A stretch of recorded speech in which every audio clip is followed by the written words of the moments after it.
नमस्कार साथियों, welcome to L1 classes. आज की इस क्लास में जो हम लोग डायग्रामेटिक रिप्रेजेंटेशन ऑफ जो डेटा था और उसको पढ़ेंगे। फिर उसके साथ साथ जो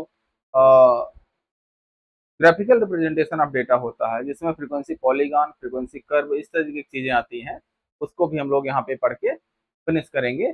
और आज की क्लास में ये जो आपका पहला चैप्टर है जो जीएसओ 2025 के लिए जो एसएससी ने जारी किया हुआ है, उसमें ये पहली यूनिट या पहले चैप्टर का समापन होगा।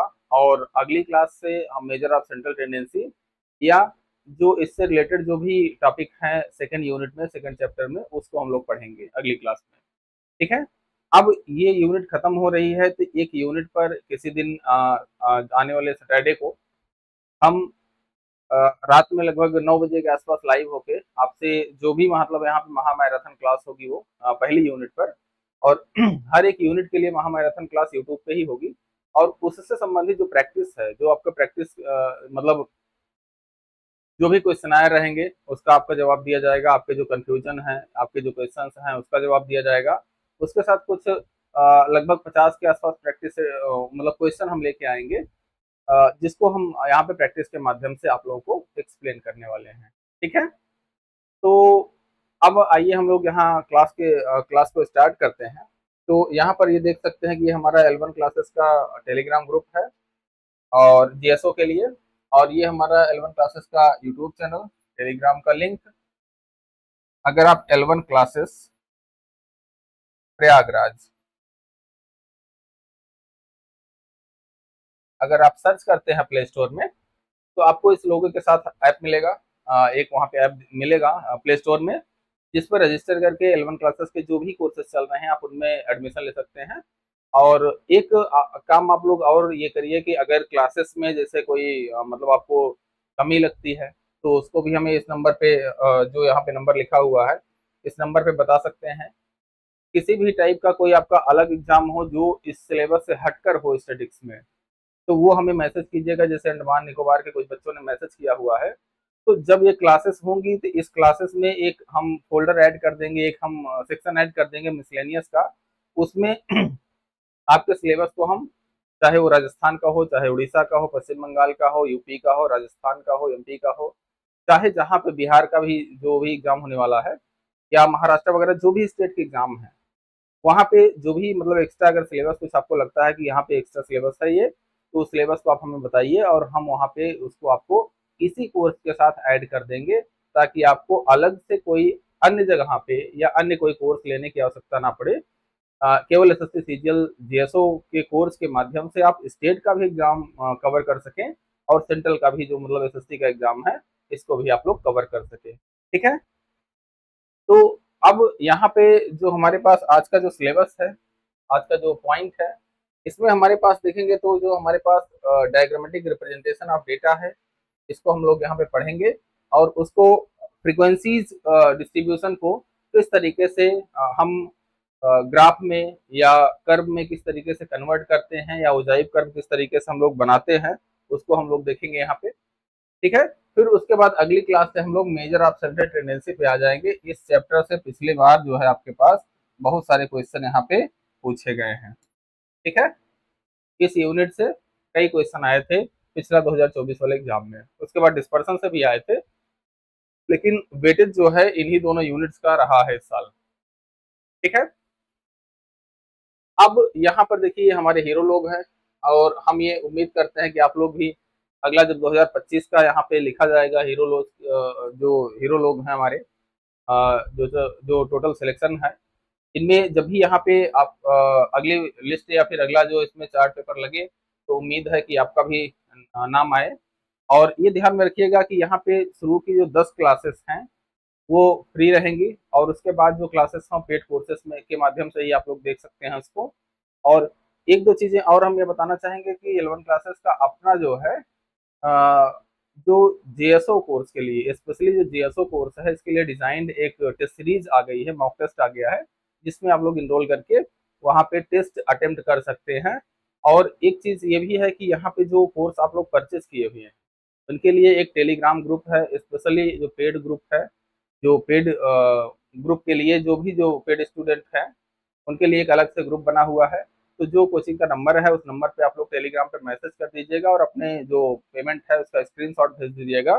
तो उस पर क्या है कि आपको उस ग्रुप में ऐड कर दिया जाएगा, ताकि समस्त पीडीएफ या फिर और भी जो इन्फॉर्मेशन है, जो भी आपको वहाँ पे क्रॉस क्वेश्चन करने हैं हमसे, वहाँ पे ग्रुप में भी कर सकते हैं।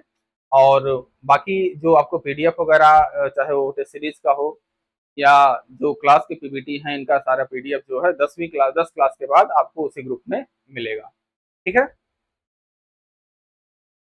इस साल थोड़ी सी सीट कम है, तो इसलिए कोशिश से करिएगा कि थोड़ा सा अच्छे से पढ़ाई करिए। 2025 में जो सीटें हैं एसएससी की थोड़ी कम है, तो पिछले साल की तुलना में जो कंपैरेटिव अगर देखा जाए कंपैरेटिव तरीके से, तो इस साल थोड़ी सी मेरिट बढ़ने की संभावना रहेगी हर एक सेक्शन की, हर एक कैटेगरी की, चाहे वो SC ST OBC general EWS चाहे जो भी हो।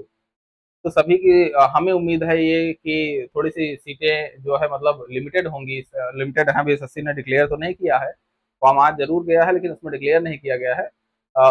एक दो मित्रों से बात हुई जो एसएससी कार्यालय में मतलब हैं, या और जो उनके समकक्ष हैं उनसे बात हुई, तो वो लगभग 200 250 के आसपास सीटें बता रहे थे। अभी कुछ कंफर्मेशन है नहीं। तो जो भी वहाँ पे सीटें रहेंगी, मतलब हमारे कहने का मतलब इसको एग्जैक्ट नहीं मानिएगा, एसएससी बाद में डिक्लेयर करेगा उसको। तो सीटें कम हैं, पिछले साल की तुलना में सीटें कम हैं, तो इस साल मेरिट बढ़ने की संभावना है। इसलिए उम्मीद है आप लोग अच्छे से पढ़ाई करेंगे, और जो भी आपको कंफ्यूजन हो, जो भी आपकी क्वेरी हो, वो हमसे डायरेक्टली फोन नंबर पे बात करके भी पूछा जा सकता है। और लाइव क्लास के माध्यम से भी आपके सारे क्वेश्चन, सारे जो आपके दिमाग में शंका संदेह रहेगा उसका हम समाधान करेंगे। ठीक है। तो आइए अब यहाँ पे जो ग्राफिकल रिप्रेजेंटेशन ऑफ डेटा है हम इसको पढ़ते हैं। और इसमें मेनली एक तरीके से कहा जाए कि एक सेकेंड, ये डायग्रामेटिक रिप्रेजेंटेशन ऑफ डेटा होता है। ठीक है, फिर इसी में ग्राफ बना देते हैं तो ग्राफिकल रिप्रेजेंटेशन ऑफ डेटा हो जाता है। ठीक है।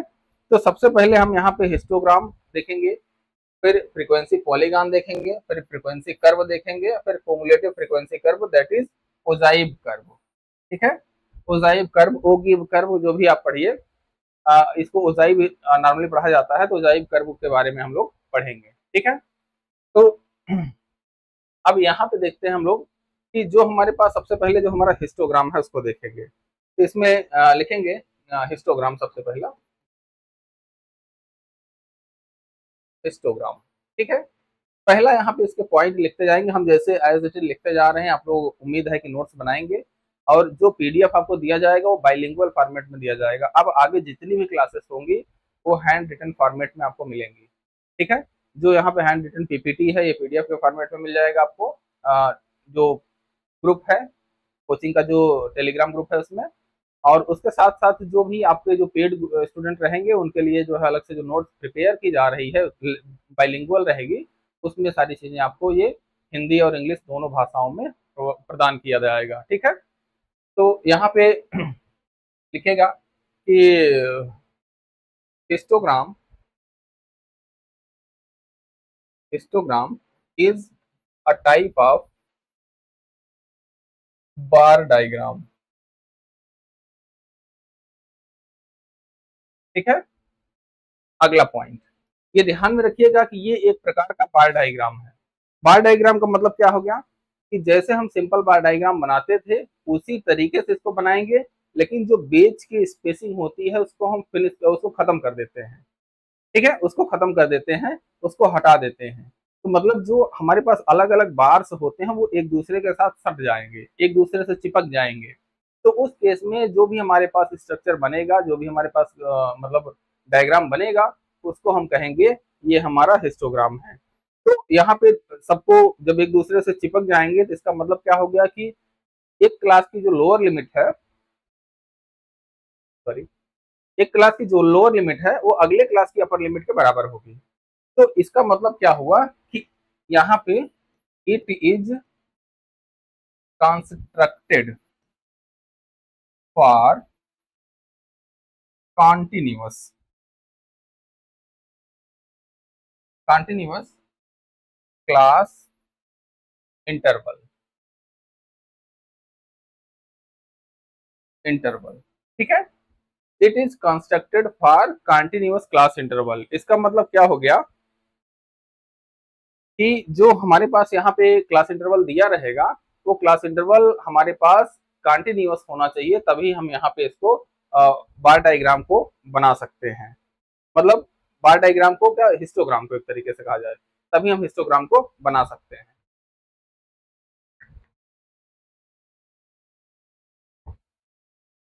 अब इसके बाद अगला यहाँ पे पॉइंट क्या रहेगा कि अगला पॉइंट यहाँ पे हमारा है कि द विड्थ ऑफ, विड्थ मतलब चौड़ाई, ऑफ ईच रेक्टेंगल, रेक्टेंगल या बार, ठीक है। बार मतलब जो परपेंडिकुलर एक रेक्टेंगल बनाते हैं उसी को एक बार कहा जाता है, ठीक है। The width of each rectangle, sorry, हाँ, the width of each rectangle is equal, equal and height, height of the rectangle या बार is proportional to, proportional to frequency, ठीक है, दिख रहा है। हाँ, तो यहाँ पे जो विड्थ होगी, जो एक एक रेक्टेंगल जो भी हमारे पास बनेगा, उस रेक्टेंगल में जो भी हमारे पास विड्थ होगी वो इक्वल होगी, और हर एक रेक्टेंगल जो भी हमारे पास रहेगा उसकी हाइट जो है वो प्रोपोर्शनल होगी किसके, frequency of the class interval, ठीक है। क्लास इंटरवल की जो भी फ्रीक्वेंसी रहेगी उसके ये प्रोपोर्शनल रहेगा, मतलब जितनी ज्यादा फ्रीक्वेंसी रहेगी उतनी ही ज्यादा उसकी हाइट रहेगी। अब इसको हम एक एग्जांपल, एक क्वेश्चन के माध्यम से समझते हैं, ठीक है। एक क्वेश्चन लिखेंगे, क्वेश्चन लिखेंगे, construct, construct a histogram for the following, following frequency distribution, frequency distribution, ठीक है, फ्रीक्वेंसी डिस्ट्रीब्यूशन, ठीक है। यहाँ पे क्लास इंटरवल दिया गया है और इसके करस्पॉन्डिंग यहाँ पे फ्रीक्वेंसी दी गई है, ठीक है। अब यहाँ पर देखिए क्लास इंटरवल क्या है, 0 से 10, 10 से 20, 20 से 30, 30 से 40, 40 से 50, ठीक है। और इसके करस्पॉन्डिंग फ्रीक्वेंसी मान लेते हैं यहाँ पे 5, 7, 12, 15 और 10, ठीक है। इस तरीके से हमारी फ्रीक्वेंसी दी गई है। तो अब जस्ट यही बगल में ही हम यहाँ पे इसका जो क्लास इंटरवल है, जो भी इसके करस्पॉन्डिंग यहाँ पे फ्रीक्वेंसीज हैं, इसको हम यहाँ पे बनाते हैं, ठीक है। तो यहाँ पर देखिए सबसे पहले हम क्या करते हैं, हिस्टोग्राम कंस्ट्रक्ट यही बगल में ही कर रहे हैं ताकि डेटा के जस्ट बगल में ही रहेगा, ज्यादा आसान रहेगा।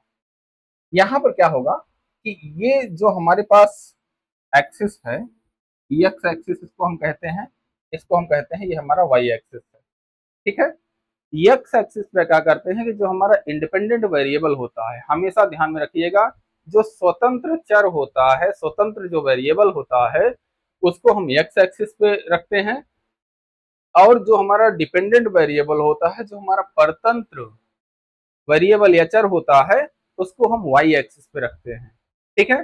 तो यहाँ पर ध्यान में रखिएगा कि क्लास इंटरवल और फ्रीक्वेंसी में क्लास इंटरवल इंडिपेंडेंट होता है। क्यों? क्योंकि जब हमारे पास रा डेटा होता है तो सबसे पहले हम फ्रीक्वेंसी नहीं बनाते हैं, और फ्रीक्वेंसी बना भी नहीं सकते जब तक क्लास इंटरवल डिफाइंड नहीं है।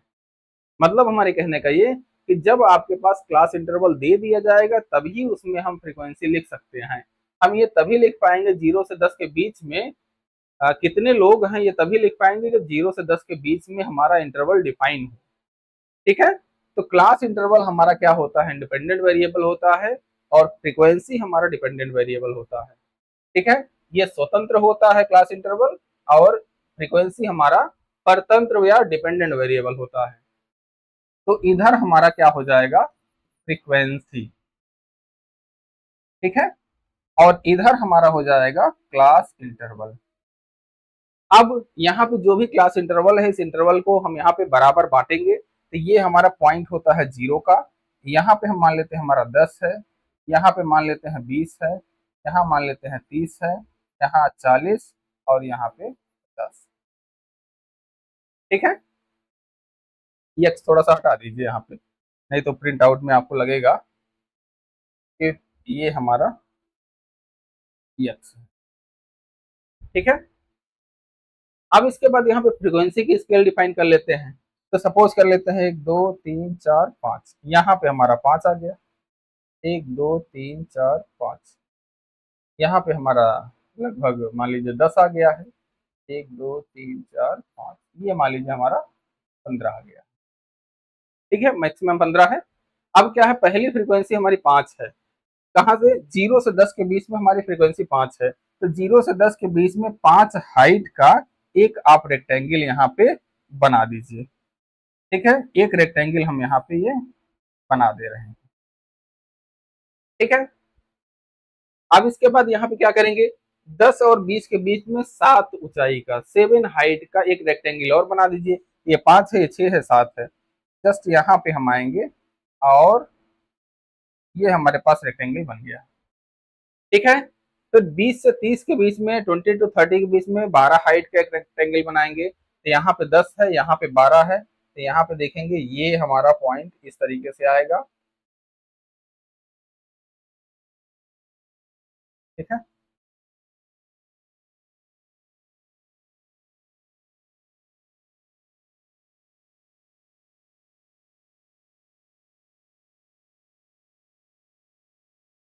ये आपका हो गया, ये मान लीजिए आपका ये 30 है, ठीक है, ये 30 है, ठीक। अब इसके बाद हमारे पास 30 टू 40 के बीच में 15 हाइट का, तो 15 हाइट यहाँ पे देखेंगे, ये हमारा कुछ रहेगा,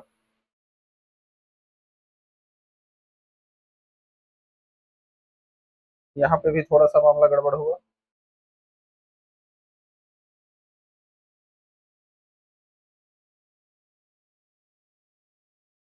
ठीक है। तो अब यहाँ पे हम देख रहे हैं ये हमारा 40 हुआ, और इसके बाद 40 टू 50 के बीच में 10 हाइट का, 10 हाइट का मतलब हमारे पास ये हुआ यहाँ पे 10 हाइट का, ठीक है, रेक्टेंगल। इसकी 5 हाइट है, इसकी 7 है, इसकी 12 है, इसकी 15 है और इसकी 10 है, ठीक है। ये हमारा हो गया हिस्टोग्राम, कहीं कहीं ये ऐसे लिखा भी रहता है, ठीक है, 12 15 और उसके बाद 10, ठीक है। तो ये हमारा हो जाएगा हिस्टोग्राम। एक चीज आपको यहाँ पे आसानी से, एक चीज आपको यहाँ पे विशेष ध्यान में रखना है कि यहाँ पे क्या है कि जितनी ज्यादा फ्रीक्वेंसी होगी, फ्रीक्वेंसी हमारा जितना ज्यादा होगा, हाइट ऑफ द रेक्टेंगल उतना ही ज्यादा होगा। यही पॉइंट यहाँ पे विशेष इंपॉर्टेंस का है कि हाइट ऑफ द रेक्टेंगल या bar is proportional to frequency, ठीक है। और इसमें ध्यान में रखिएगा कि ये कंटिन्यूअस क्लास इंटरवल के लिए बनाया जाता है, बनाया तो अनइक्वल क्लास इंटरवल के लिए नहीं बनाया जाता है। यहाँ पे जैसे लिखा गया है चीज, width of the each rectangle या bar is equal are equal, sorry is equal, ठीक है। विड्थ जो है मतलब चौड़ाई, चौड़ाई जो होती है उसमें जो, हाँ ठीक है। तो इसमें इसमें जो हमारे पास यहाँ पे डेटा है, मतलब ये जो हमारे पास कंस्ट्रक्शन है, यहाँ पे विड्थ सभी रेक्टेंगल की जो है सेम होनी चाहिए। और उसके बाद यहाँ पे हाइट जो है रेक्टेंगल की वो फ्रीक्वेंसी के प्रोपोर्शनल होती है, जितनी ज्यादा फ्रीक्वेंसी होगी उतना ही ज्यादा हमारे पास इसका इसकी ऊंचाई होगी, ठीक है। तो ये जो हमारे पास डायग्राम कंस्ट्रक्ट हुआ, इसको हम कहते हैं ये हमारा हिस्टोग्राम है, ठीक है। अब हम लोग आते हैं फ्रीक्वेंसी पॉलीगॉन पे, ठीक है, फ्रीक्वेंसी पॉलीगॉन, फ्रीक्वेंसी पॉलीगॉन,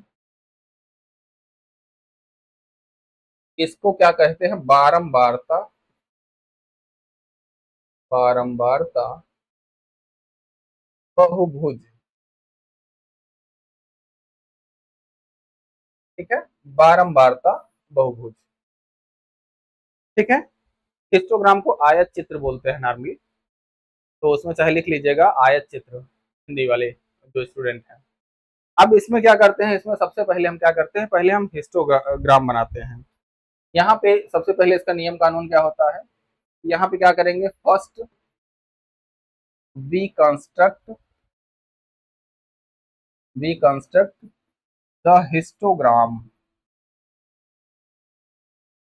सबसे पहले जो पिछला स्टेप हम लोग पढ़े हैं उसमें क्या किए हैं, हिस्टोग्राम बनाए हैं, तो यहाँ पे भी सबसे पहला काम हम क्या करते हैं, हिस्टोग्राम बनाते हैं। ठीक है, फिर इसके बाद क्या करते हैं कि यहाँ पे जो रेक्टेंगल बनता है, एक एक जो रेक्टेंगल यहाँ पे बनता है, हर एक रेक्टेंगल का यहाँ पे मिड पॉइंट फाइंड आउट करते हैं। 0 से 10 के बीच में 5 जो मिड पॉइंट होगा, इस पे हम यहाँ पे पॉइंट लगाएंगे।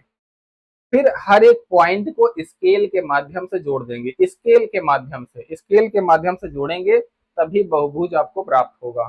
ठीक है, तो यहाँ पे सबसे पहले क्या करेंगे, find the mid point of each rectangle oblique bar. ठीक है, हर एक रेक्टेंगल या बार का मिड पॉइंट हम फाइंड आउट करेंगे। फिर क्या करेंगे, join join these mid points by scale. We get the frequency polygon. ठीक है, हमें एक फ्रीक्वेंसी पॉलीगॉन मिल जाएगा। अब इस पे फिर से क्वेश्चन देखते हैं। क्वेश्चन क्या है, कंस्ट्रक्ट द फ्रीक्वेंसी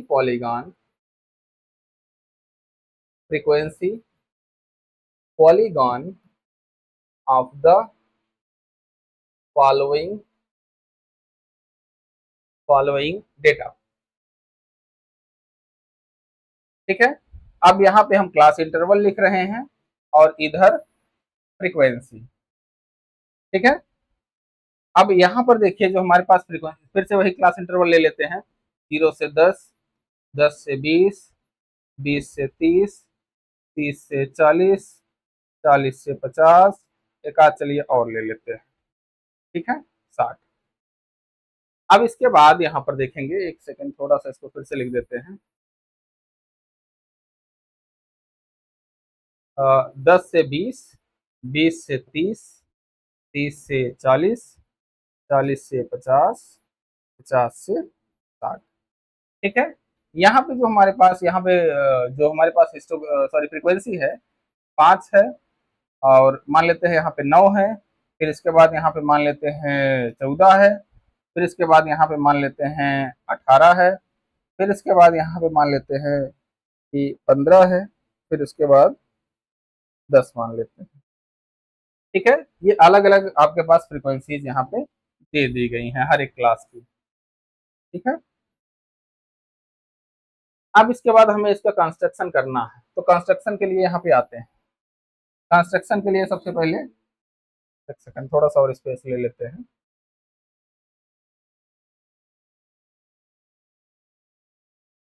चलिए, अच्छा दूसरे पेज में ही बना देते हैं।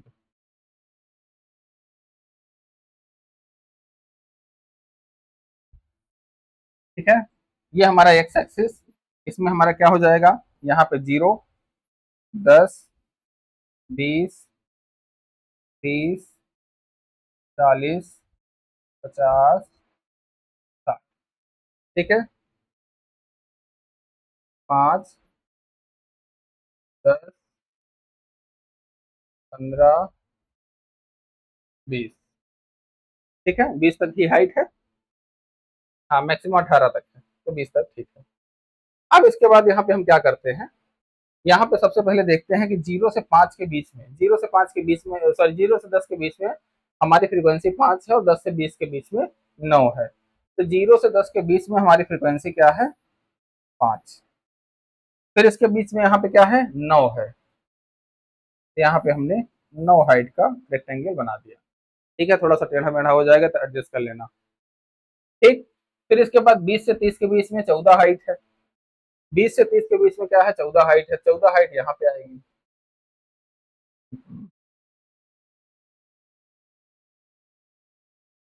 ये हो गई हमारी 14 हाइट का रेक्टेंगल। ठीक है, फिर इसके बाद यहाँ पर देखेंगे जो हमारे पास 30 से 40 है, इसके बीच में 18 है। यहाँ पे 18 है।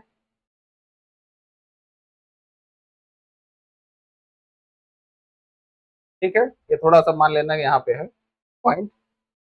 अरे सॉरी। फिर इसके बाद यहाँ पे देखेंगे तो 40 से 50 के बीच में 15 है। 40 से 50 के बीच में 15 है, तो यहाँ पे ये आएगा।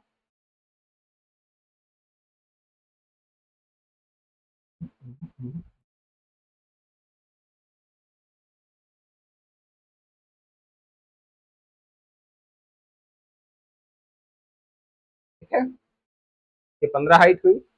अब इसके बाद 50 से 60 के बीच में 10 है, तो यहाँ पर देखेंगे तो ये 10 हमारी हाइट आएगी यहाँ पे। ठीक है, तो ये हमारा हुआ 60। ठीक, तो ये हमारा हो गया। अब तक जो हमने बनाया ये क्या है? हिस्टोग्राम है। फिर यहाँ पर देखेंगे दूसरे पॉइंट में हमने क्या लिखा हुआ है कि ईच रेक्टेंगल का हमें क्या करना है? मिड पॉइंट फाइंड आउट करना है। फिर उस मिड पॉइंट को स्केल से हमें मिला देना है। तो यहाँ पर देखेंगे हमारे पास क्या है कि यहाँ पे इसका मान लेते हैं कि हमारे पास जो रेक्टेंगल है, इसका मिड पॉइंट ये है, इसका मिड पॉइंट ये है, इसका मिड पॉइंट ये, यहाँ पे मिड पॉइंट, यहाँ पे, यहाँ पे। ठीक है, फिर इसको क्या करते हैं? इसको मिला देते हैं ऐसे सीधी, सॉरी सीधी लाइन नहीं खींच रही यार, मान लो सीधी है। ठीक है,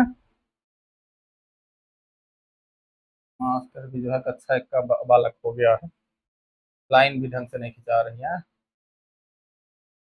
इसको स्केल से मिलाना है और फिर से, अरे यार, ये यहाँ पे मिला देना है। ठीक है, तो ये जो हमारे पास नीले रंग का ग्राफ मिला, इसको हम कहते हैं, ये हमारा फ्रीक्वेंसी पॉलीगॉन है। ठीक है, पॉलीगॉन। ये इस तरीके से हम फ्रीक्वेंसी पॉलीगॉन बनाते हैं। ठीक है, अब इसके बाद हम लोग आते हैं जो हमारे पास फ्रीक्वेंसी कर्व है उस पर।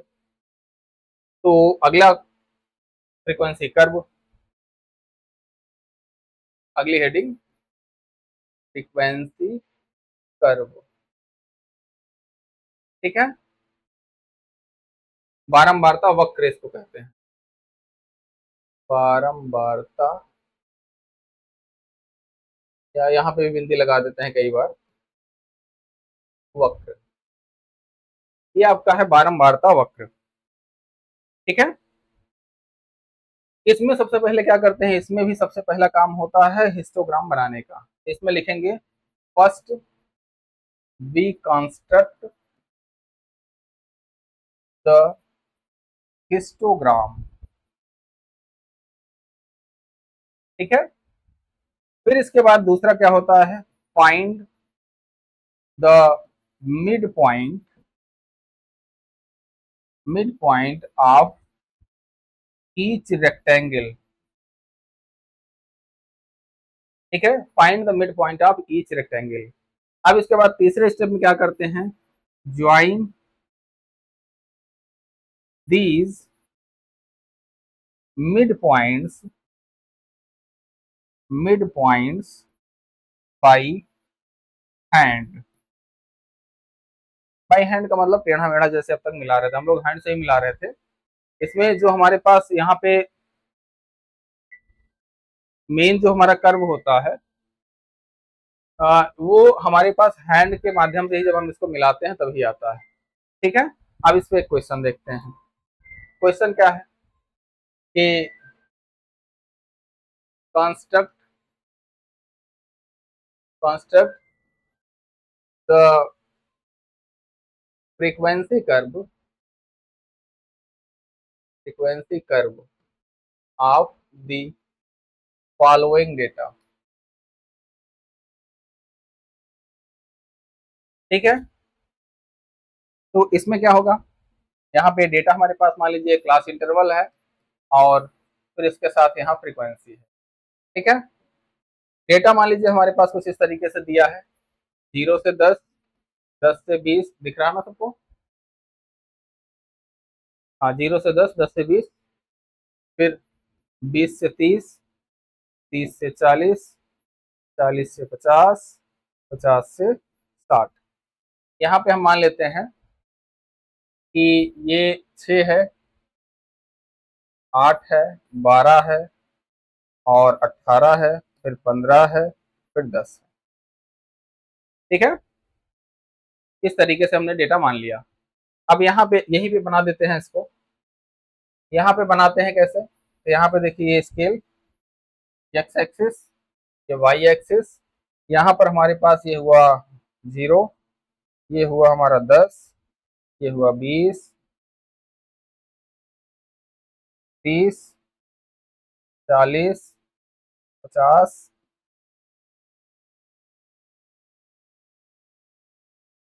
और यहाँ पर 60।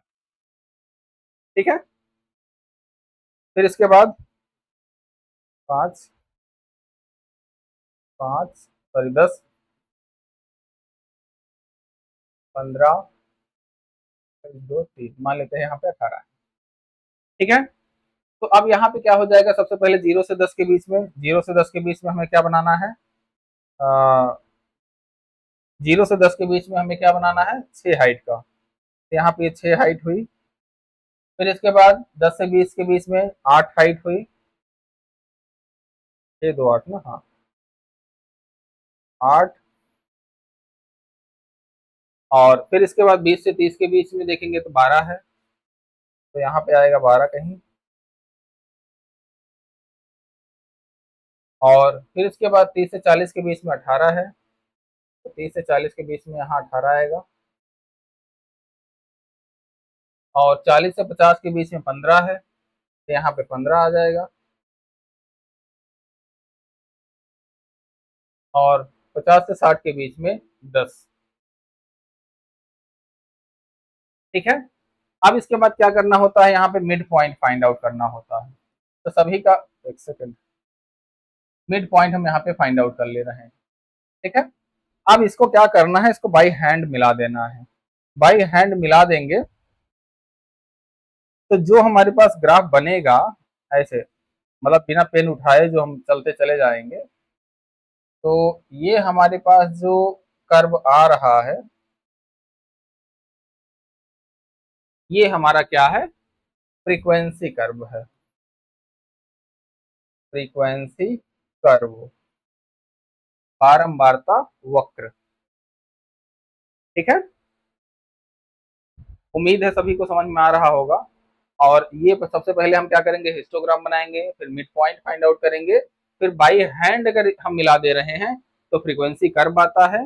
बाई स्केल अगर हम मिलाते हैं, सीधा सीधा कर देते हैं, तो हमारे बहुभुज आता है, फ्रीक्वेंसी बहुभुज, बारंबारता बहुभुज या फ्रीक्वेंसी पॉलीगॉन। ठीक है। तो ये चीजें हुई आपकी। अब इसके बाद हम यहाँ पे देखते हैं, जो हमारे पास अगला एक टॉपिक था, क्या था, मोजाइक कर्व का। यहाँ पे हम लोग क्या पढ़ चुके हैं अब तक कि फ्रीक्वेंसी, सॉरी हिस्टोग्राम हो गया, फ्रीक्वेंसी पॉलीगॉन हो गया, कर्व हो गया। ठीक है। अब हमारे पास कुमुलेटिव फ्रीक्वेंसी कर्व या ओजाइव कर्व बचा हुआ है। तो अब यहाँ पे हम यहाँ पे अब आते हैं किस पे, ओजाइव कर्व। ओजाइव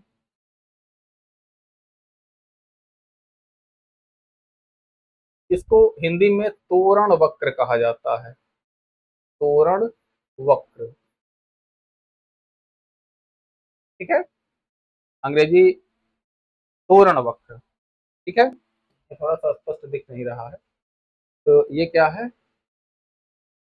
तोरण वक्र। ठीक है, तो इसमें सबसे पहले हम क्या करते हैं कि जो हमारे पास क्लास फ्रीक्वेंसीज दी रहेंगी उसमें हम कुमुलेटिव फ्रीक्वेंसी को निकालते हैं पहले, लेस देन और मोर देन कुमुलेटिव फ्रीक्वेंसी, जैसे पिछली क्लास में हम बता चुके हैं। फिर उसके बाद क्या करते हैं कि उसमें हम आपको बताए थे कि यहाँ पे अगर हमसे अपर लिमिट लेस देन जो होता है वो अपर लिमिट के नीचे जो हमारे पास नंबर ऑफ ऑब्जर्वेशन हैं या number of student, number of जो भी चीजें वहां पे हैं उसको बताता है। और मोर देन जो कुमुलेटिव फ्रीक्वेंसी होता है वो great sorry less more than जो cumulative frequency curve sorry sorry more than जो कुमुलेटिव फ्रीक्वेंसी होती है वो लोअर लिमिट से ऊपर की चीजों को बताता है, लोअर लिमिट से ऊपर कितने ऑब्जर्वेशन है। तो सेम यही तरीका यहाँ पे भी हम अपनाएंगे कि जो हमारे पास लेस देन कुमुलेटिव फ्रीक्वेंसी है उसको अपर लिमिट के अगेंस्ट और मोर देन कुमुलेटिव फ्रीक्वेंसी को लोअर लिमिट के अगेंस्ट हम प्लॉट कर देंगे। फिर उसके बाद दोनों का कर्व बना देंगे, जो कर्व आएगा वो हमारा हो जाएगा ओजाइव कर्व। ठीक है, तो इसमें हम यहाँ पे सबसे पहले काम क्या करेंगे, पहला काम हमारा होगा first we find the cumulative the both, ऐसा लिखेंगे, first we find the cumulative frequency,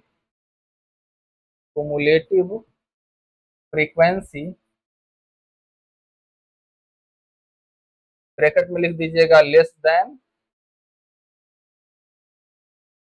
and more than CF मतलब cumulative frequency। First we find the cumulative frequency of the frequency distribution. ठीक है, हम फ्रीक्वेंसी डिस्ट्रीब्यूशन से सबसे पहले क्या करेंगे कि हम कुमुलेटिव फ्रीक्वेंसी को प्राप्त करेंगे। अब इसमें हम क्या करेंगे कि सब फिर उसके बाद हम प्लॉटिंग करेंगे। प्लॉट क्या करेंगे कि यहाँ पे लिखेंगे हम कि plot each each frequency each cumulative frequency against each class interval.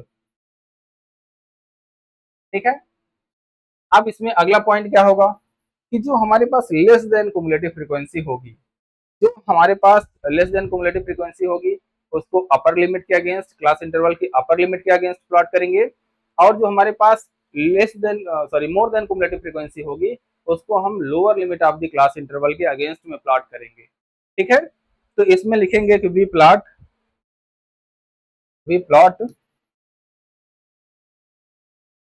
मोर than CF more than cumulative frequency against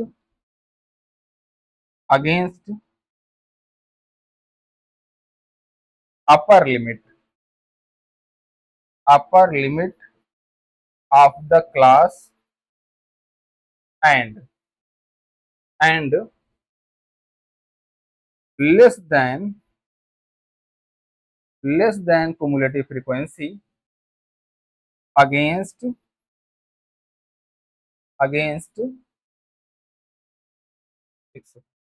more than cumulative frequency, अरे sorry, more than cumulative frequency क्या होगी, लोअर लिमिट के अगेंस्ट होती है। ठीक है, we plot more than cumulative frequency against lower limit of the class and less than cumulative frequency against upper limit of the class. ठीक है, अब इसके बाद हम यहाँ पे क्या करते हैं, जो हमारे पास यहाँ पे पॉइंट आते हैं उनको हम मिला देते हैं। ठीक है, तो जो मिला देते हैं तब उस केस में हमारे पास अजाइब कर्व मिल जाता है। तो अब यहाँ पर देखिए हम किस तरीके से इसको यहाँ पे क्वेश्चन के माध्यम से समझते हैं। तो यहाँ पे लिखिए construct construct a ogive curve, ogive curve of the following data, following data. इसमें क्या है, क्लास इंटरवल यहाँ पे दिया गया है और यहाँ फ्रीक्वेंसी दी गई है। ठीक है, यहाँ पे क्लास इंटरवल 0 से 10, 10 से 20, 20 से 30, 30 से 40, 40 से 50, 50 से 60। ठीक है, 50 से 60। ठीक है, अब इसके बाद यहाँ पे फ्रीक्वेंसी है, फ्रीक्वेंसी मान लेते हैं यहाँ पे 5 है, 8 है, 15 है, फिर इसके बाद यहाँ पे, हाँ 15 है, फिर इसके बाद मान लेते हैं 2 4, हाँ ठीक, फिर इसके बाद 12 है, फिर इसके बाद 9 है, फिर इसके बाद 6 है। ठीक है, ये हमारे पास कुमुलेटिव फ्रीक्वेंसी है। ठीक है, अब यहाँ पे सबसे पहले हम क्या करते हैं, हमें क्या निकालना होगा, लेस देन CF, पहले लेस देन कुमुलेटिव फ्रीक्वेंसी। ठीक है, लेस देन में क्या करते हैं, सबसे पहले ये चीजें यहाँ लिखते हैं, फिर इसको यहाँ पे प्लस करेंगे और यहाँ लिखेंगे तो 8 5 13 हो जाएगा, और यहाँ पे 13 में 15 जोड़ेंगे तो 13 15 क्या होगा, 18 10 28 होगा।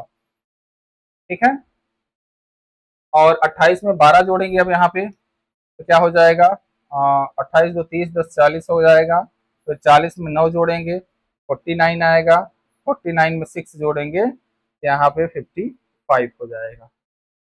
ठीक है, अब यहाँ पे हम यहाँ पे क्या निकाल लेते हैं, मोर देन CF,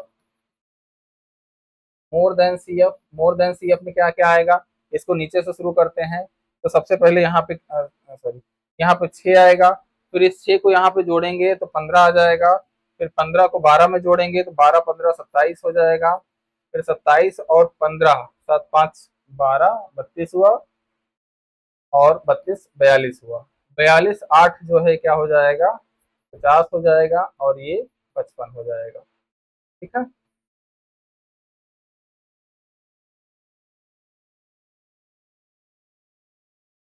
ठीक है, ये हमारा लेस देन और मोर देन कुमुलेटिव फ्रीक्वेंसी हम लोग प्राप्त कर लिए हैं। अब क्या करेंगे, लेस देन कुमुलेटिव फ्रीक्वेंसी को अपर लिमिट के अगेंस्ट और मोर देन कुमुलेटिव फ्रीक्वेंसी को लोअर लिमिट के अगेंस्ट हम प्लॉट करेंगे। ठीक है, तो अब यहाँ प्लॉटिंग कैसे करते हैं इसको देखते हैं। यहाँ पे हम आते हैं, ये हमारा मान लीजिए कि एक्स एक्सिस हुआ, ये वाई एक्सिस हुआ, ये हमारा 0 हुआ, ये हमारा 10 20 30 40, ये हुआ हमारा 50, और ये हमारा हुआ 60। ठीक है, मैक्सिमम फ्रीक्वेंसी यहाँ पे देख लीजिए कितना है, 55 है, तो इसको 55 पार्ट में डिवाइड करना है, 5 10 20 30 हुआ, 40 हुआ, ये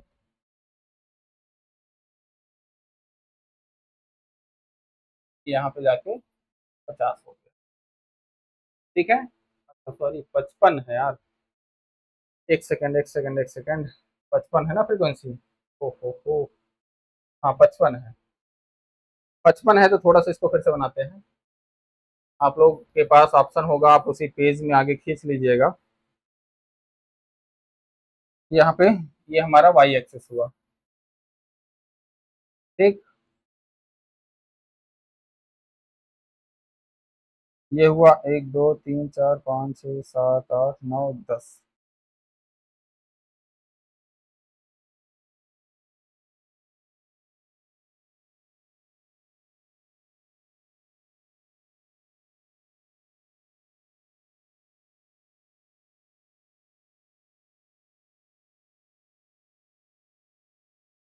ये हमारा 55 हो गया। ठीक है, अब इसमें क्या करते हैं कि हमारे पास यहाँ पे जो फ्रीक्वेंसीज हैं, हमारे पास क्या है कि 0 10 20 30 40 50, इसमें less than cumulative frequency, sorry lower limit पे क्या करेंगे आप, मोर देन कुमुलेटिव फ्रीक्वेंसी को हम प्लॉट करेंगे। ध्यान ध्यान दीजिएगा, अपोजिट जस्ट है। और अपर लिमिट को लेस देन कुमुलेटिव फ्रीक्वेंसी पे, तो यहाँ पे 10 पे क्या रहेगा 5, ठीक है।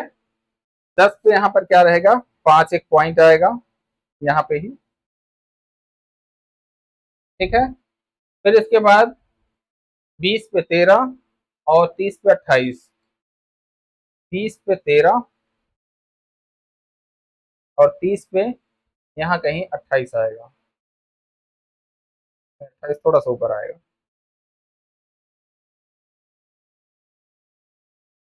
ठीक है। ये थोड़ा सा आप स्केल से मिलाइएगा ढंग से। और अब इसके बाद यहाँ पर देखेंगे 30 पे 28 हो गया, तो 40 पे 40 है, 50 पे 49 है, 40 पे 40 है, 50 पे 49 है, ठीक है। फिर 60 पे क्या है 55 है, ठीक है। हाँ। और अब इसको एक लाइन से यहाँ पे मिला दीजिए। ओहो,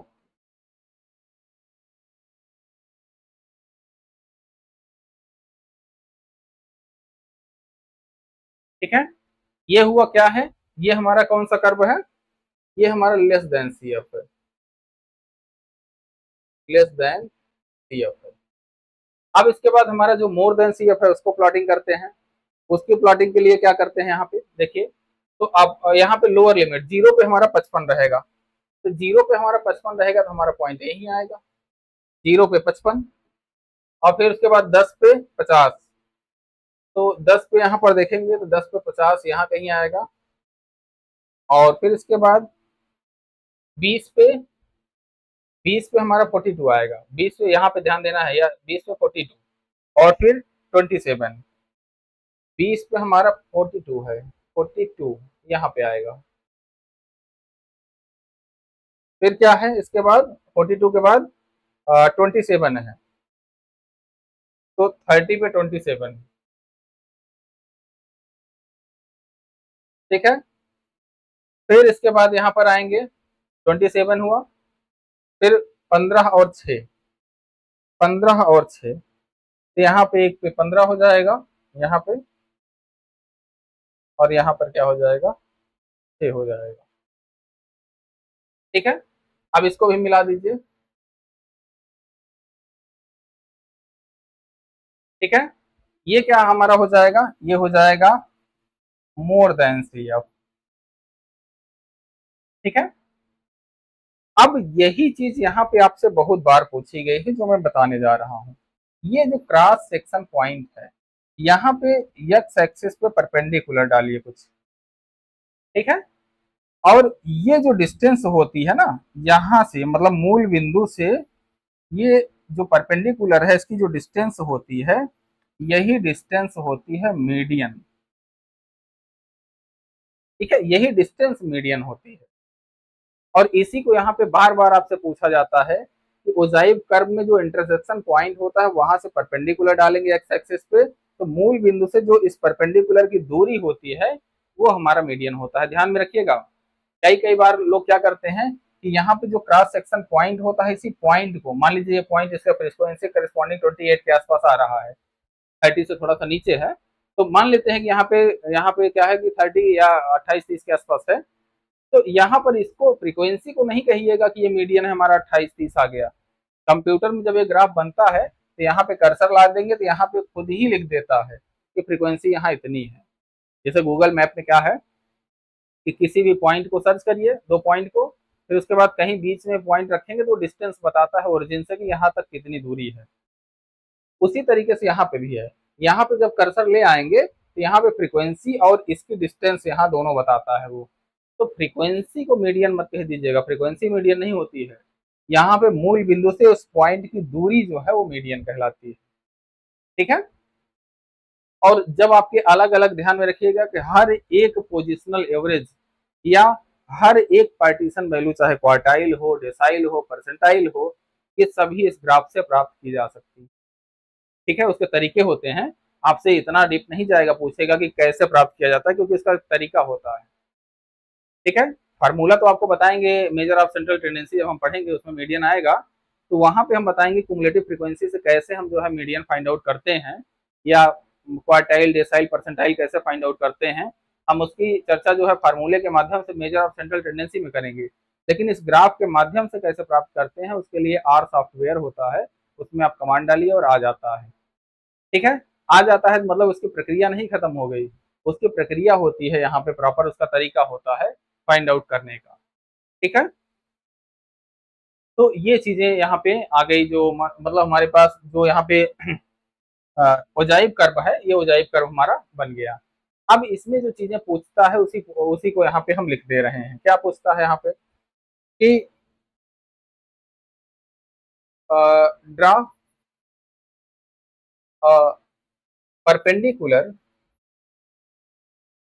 perpendicular from the intersection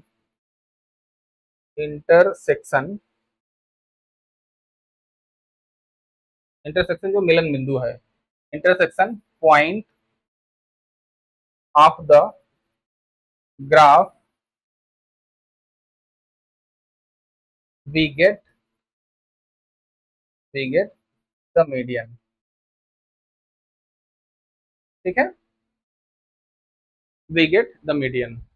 perpendicular जो यहाँ से जो इंटरसेक्शन पॉइंट है, यहाँ से परपेंडिकुलर डालिए और ये डिस्टेंस आपकी क्या हो जाएगी, मीडियन। अब इसके बाद यहाँ पे जो दोनों कर्व होते हैं उनका शेप यहाँ पे पूछा जाता है कि यहाँ पे जो अगर इसको अगर ध्यान से देखें तो ये ऐसे बन रहा है, मतलब क्या, ऐसे कुछ, मतलब हमारे कहने का कि अगर हम इस पॉइंट को इधर खींच दें और इधर खींच दें, कि अगर यस जो कैपिटल लेटर होता है, जो 19वां लेटर होता है आपके अल्फाबेट सीरीज का, उस 19वें लेटर को अगर हम दोनों तरफ से उसका सिर से और पूंछ पकड़ के से खींच दें और खींच दें तो हमें क्या मिलेगा, ये कर्व मिल जाएगा। और इसको उलट दें इस साइड ऐसे, मतलब इसको इसको हम ऐसे बना दें, उल्टा यस बना दें और उसको खींच दें तो ये वाला कर्व मिल जाएगा। तो यही चीज यहाँ पे बताई जाती है कि इसी को हम कहते हैं खींच देने का मतलब होता है कि हमारे पास इलांगेट कर दिया गया है। इलांगेट का मतलब खींच के उसको तान दिया गया है। तान दिया गया है मतलब क्या, खींच के उसको सारे लंबा कर दिए। ठीक है, जब उसको खींच के लंबा कर दिए तो हमारे पास जो यस का शेप है वो बिगड़ जाएगा, उसी को इलांगेटेड यस कहते हैं, इलांगेटेड यस शेप। तो यही चीज यहाँ पे हमारे पास आएगी कि इसी को कहते हैं कि द ओजाइव कर्व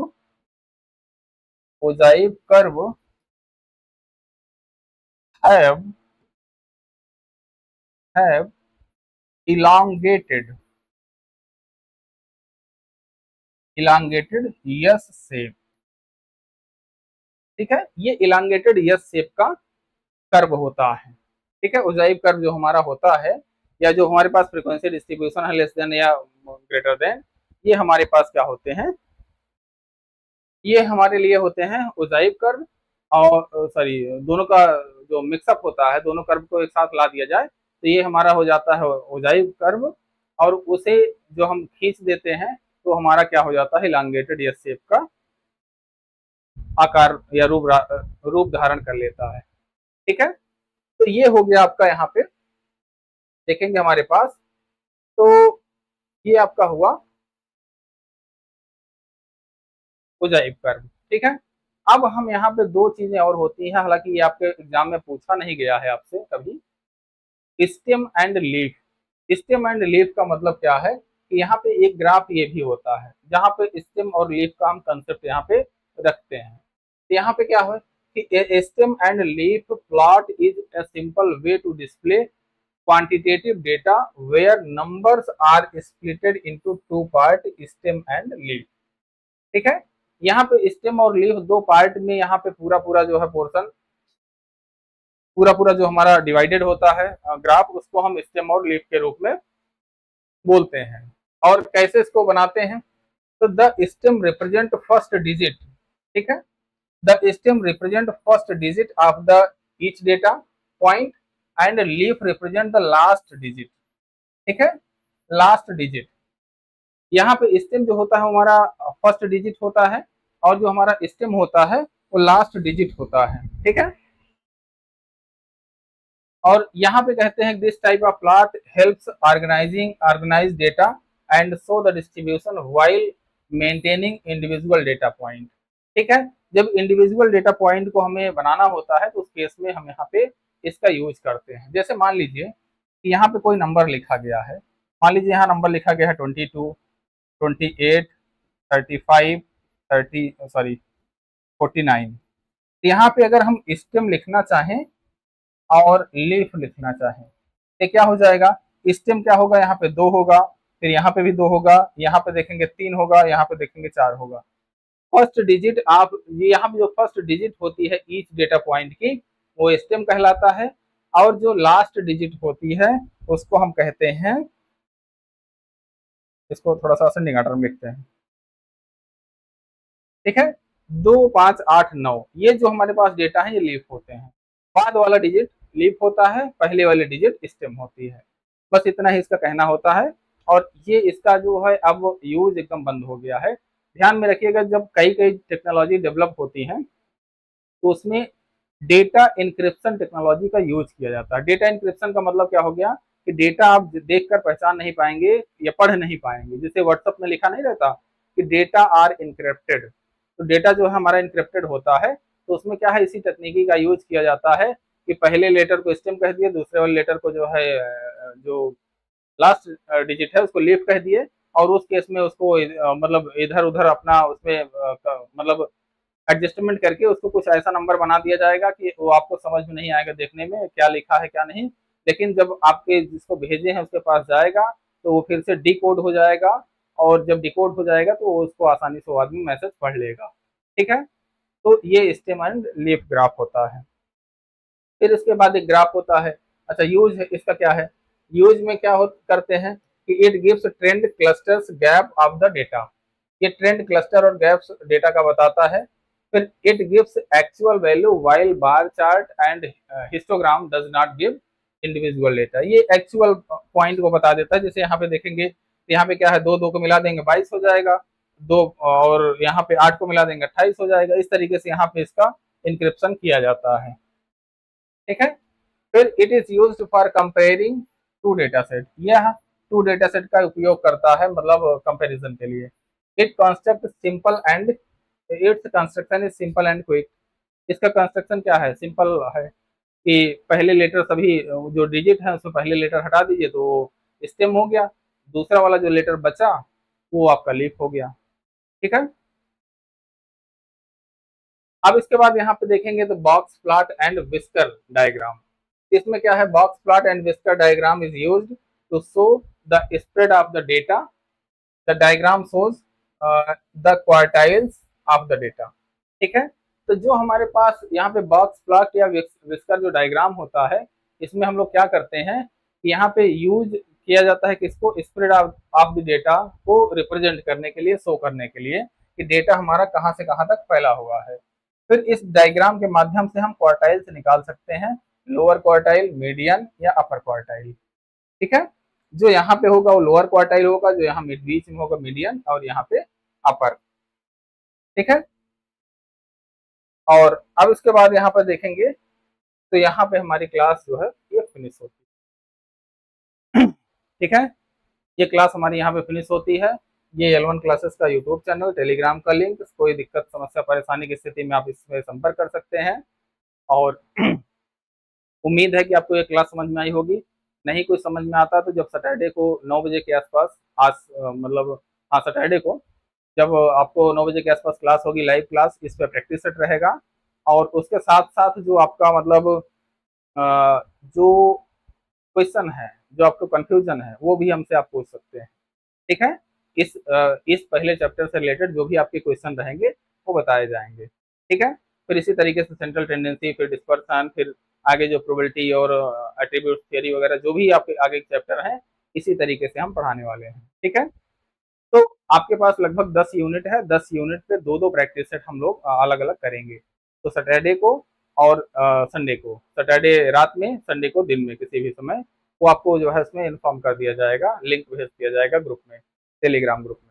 ठीक है, तो आज की क्लास के लिए बस इतना ही। Thank you for this class, have a nice day.